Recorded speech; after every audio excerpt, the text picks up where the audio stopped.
Pitbull Isaac Cruz may balitang dedepensahan ng WBC Interim Super Lightweight Belt kontra Ryan Garcia. Hindi pa official pero may posibilidad itong mangyari. Papayag kaya si Ryan Garcia na bumaba sa 140 pounds? Umakyat na si Ryan Garcia sa 147 welterweight at kasama na ito sa rankings. Sa kasalukuyan number 4 sa WBA belt ni Romero. Ayon sa panayam ni Ryan Garcia, rematch kay Romero ang hinahabol niya. Gusto daw niya lumaban kay Romero na 100% ang kondisyon. Hindi kasi tanggap ni Ryan Garcia na mas magaling sa kanya si Romero dahil natalo daw siya na may karamdaman at hindi nagtraining. Kaya gusto niya gumanti at gustong i-knockout si Romero. Maraming rason si Ryan sa kanyang pagkatalo pero kasalanan din niya kung bakit siya natalo. Ikaw na lang ata ang boksingero na hindi nag-training sa paparating mong laban.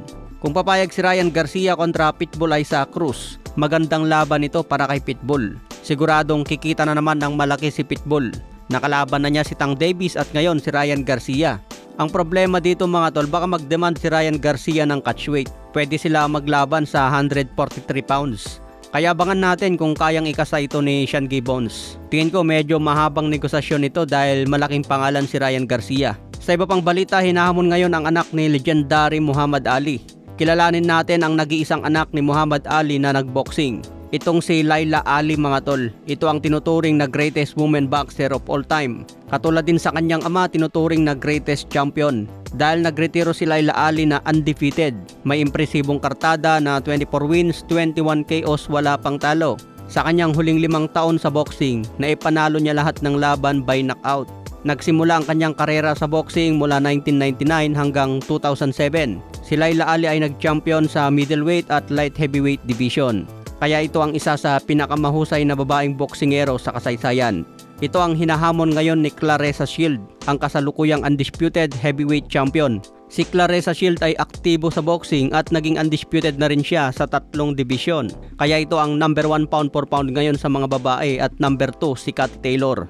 Edad 30 pa lang si Claressa Shield at hinahamon niya ang edad 47 na si Laila Ali.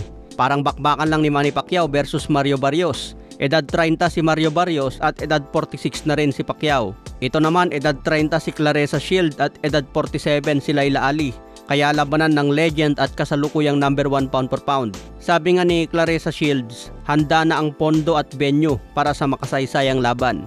Pero sa edad na 47, marami ang nagtatanong kung babalik pa ba si Laila Ali sa ring. Sayang mga tol at hindi nagtagpo ang dalawa sa parehong era. Malakas itong si Laila Ali dahil mataas ang knockout percentage. Samantala itong si Claressa Shield, hindi ganon kataas ang knockout percentage nito.